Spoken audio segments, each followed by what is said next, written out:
Hi friends, welcome. ಎಲ್ಲ ಹೇಗಿದ್ದೀರಾ? Hope ಎಲ್ಲ ಚೆನ್ನಾಗಿದ್ದೀರಾ ಅಂತ ಅಂದ್ಕೊತೀನಿ. ಹಾಗೇ ನಾನಿವತ್ತು ನಿಮಗೆ ರಸಮ್ ಮಾಡ್ತಾಯಿದ್ದೀನಿ. ಈ ರಸಮ್ ಅಂತೂ ಜ್ವರ, ನೆಗಡಿ, ಕೆಮ್ಮು ಟೈಮಲ್ಲಿ ತಿಂದರೆ ಮಾತ್ರ 5 ನಿಮಿಷಕ್ಕೆ ಜ್ವರ ಓಡೋಗುತ್ತೆ. ಮತ್ತು ಕೆಮ್ಮು ನೆಗಡಿನೂ ಅಷ್ಟೇ ಅಷ್ಟು ಸಖತ್ತಾಗಿರುತ್ತೆ. ನೀವು ಒಂದ್ಸರಿ ಟ್ರೈ ಮಾಡಿ ನೋಡಿ ಆಯಿತಾ. ತುಂಬ ಈಸಿಯಾಗಿದೆ. ಆಮೇಲೆ ಜಾಸ್ತಿ ಐಟಮು ಬೇಡ ಇದಕ್ಕೆ. ಅಷ್ಟು ಏನಂತಾರೆ, ಅಷ್ಟು ಕಮ್ಮಿ ಇದರಲ್ಲಿ ನಾವು ಮಾಡ್ಬೋದು. ಅಷ್ಟು ಸಖತ್ತಾಗುತ್ತೆ. ಬನ್ನಿ ಇದು ಹೇಗೆ ಮಾಡೋದು ಅಂತ ತೋರಿಸ್ತೀನಿ. ನಾನಿವಾಗ ರಸ ಮಾಡೋದಕ್ಕೆ ನಾನು 4 ನಾಟಿ ಟೊಮೊಟೊ ಇಟ್ಕೊಂಡಿದ್ದೀನಿ. ನೀವು ಬೇಕಾದ್ರೆ ಫಾರಿನ್ ಟೊಮೊಟೊ ಕೂಡ ಯೂಸ್ ಮಾಡ್ಕೋಬೋದು.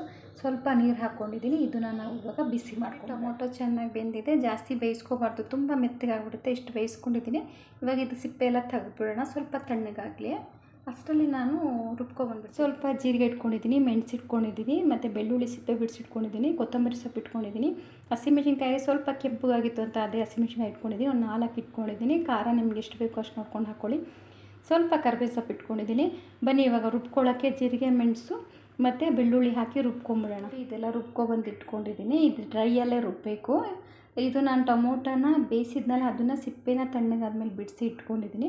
ಈ ಟೊಮೊಟೊ ಇವಾಗ ಸಪ್ರೇಟಾಗಿ ರುಬ್ಕೊಂಬಿಡೋಣ. ನೋಡಿ ಈ ಥರ ರುಬ್ಕೊಂಬಂದಿದ್ದೀನಿ. ಇವಾಗ ನೀರಿತ್ತಲ್ಲ, ಟೊಮೊಟೊ ಬೇಯಿಸಿರೋ ನೀರು ಹಂಗೆ ಇರಲಿ. ಅದಕ್ಕೆ ಟೊಮೊಟೊ ರುಬ್ಬಿದ್ನಲ್ಲ, ಆ ಟೊಮೊಟೊನ ಹಾಕ್ಕೊಂಬಿಡೋಣ. ಸ್ವಲ್ಪ ನೀರು ಎಕ್ಸ್ಟ್ರಾ ಸೇರಿ ಅದು ಕುದಿಯೋಷ್ಟರಲ್ಲಿ ಇವಾಗ ನಾವು ಒಗ್ಗರಣೆ ಹಾಕ್ಕೊಂಬಿಡೋಣ. ನಾನಿಲ್ಲಿ ಒಂದು ಚಿಕ್ಕ ಇದು ಇಟ್ಕೊಂಡಿದ್ದೀನಿ. ಒಗ್ಗರಣೆಗೆ ಸ್ವಲ್ಪ ಎಣ್ಣೆ ಹಾಕಿದ್ದೀನಿ. ಅದಕ್ಕೆ ಸಾಸಿವೆ ಹಾಕ್ಕೊಂಬಿಡೋಣ. ಸಾಸಿವೆ ಚಟಪಟ ಅಂದ್ಬಿಡ್ಲಿ. ಸ್ವಲ್ಪ ಹಿಂಗೆ ಹಾಕ್ಕೊಳ್ಳೋಣ.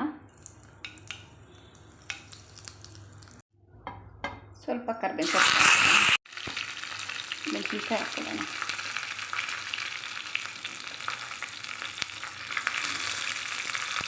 ಸ್ವಲ್ಪ ಫ್ರೈ ಆಗ್ಬಿಡಿ.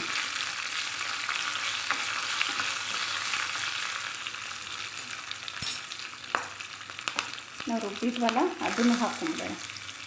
ಅದೊಂದು ಸ್ವಲ್ಪ ಹಸಿ ವಾಸನೆ ಹೋಗ್ಬೇಕು.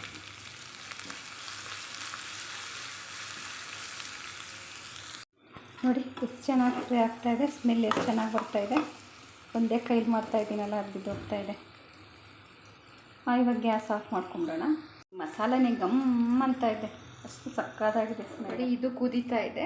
ಇವಾಗ ನಾವು ಮಸಾಲೆ ನಾವೇನು ಫ್ರೈ ಮಾಡ್ಕೊಂಡಿದ್ದೀವೋ ಅದನ್ನು ಒಗ್ಗರಣೆನ ಹಾಕ್ಕೊಂಬಿಡೋಣ. ಸ್ವಲ್ಪ ಕುದೀಲಿ. ಲಾಸ್ಟಲ್ಲಿ ಹುಣಸೆಹಣ್ಣು ಹಾಕ್ಕೊಳ್ಳೋಣ. ಹುಣಸೆಹಣ್ಣು ನೀರು ಮಾಡಿ ಇಟ್ಕೊಂಡಿದ್ದೀನಿ. ಹುಣಸೆಹಣ್ಣು ನೀರು ಹಾಕ್ಕೊಂಬಿಡೋಣ. ಸ್ವಲ್ಪ ಕುದೀಲಿ. ಹುಣಸೆಹಣ್ಣು ಲಾಸ್ಟಲ್ಲಿ ಹಾಕಿದ್ರೆ ಟೇಸ್ಟ್ ಚೆನ್ನಾಗಿ ಬರುತ್ತೆ, ಅದಕ್ಕೆ ಲಾಸ್ಟಲ್ಲಿ ಹಾಕಬೇಕು. ಇದೊಂದು ಕುದಿ ಬರಲಿ, ಆಫ್ ಮಾಡೋಣ. ಉಪ್ಪು ಹಾಕ್ಕೊಂಬಿಡೋಣ. ಉಪ್ಪು ಖಾರ ಎಲ್ಲ ನಿಮಗೆ ಎಷ್ಟು ಬೇಕೋ ಅಷ್ಟು ನೋಡ್ಕೊಂಡು ಹಾಕ್ಕೊಳ್ಳಿ, ಸರಿನಾ? ಉಪ್ಪು 1-2 ಸ್ಪೂನ್ ಹಾಕ್ಕೊತೀನಿ, ಸರಿನಾ? ಇದೊಂದು ಕುದಿ ಬಂದುಬಿಡಲಿ. ಇಷ್ಟೇ ನೋಡಿ, 5 ನಿಮಿಷಕ್ಕೆ ರಸಮ್ ಎಷ್ಟು ಸಕ್ಕತ್ತಾಗಿರುತ್ತೆ ನೋಡಿ. ಅನ್ನಕ್ಕೆ ಹಾಕ್ಕೊಂಡು ತಿಂದರೆ ಮಾತ್ರ ಸೂಪರಾಗಿರುತ್ತೆ. ಫೈನಲಿ ರಸಮ್ ರೆಡಿ ಆಯಿತು. ಈ ರಸಮ್ ನಿಮ್ಗೆ ಇಷ್ಟ ಆಗಿದೆ ಅಂತ ಅಂದ್ಕೊತೀನಿ.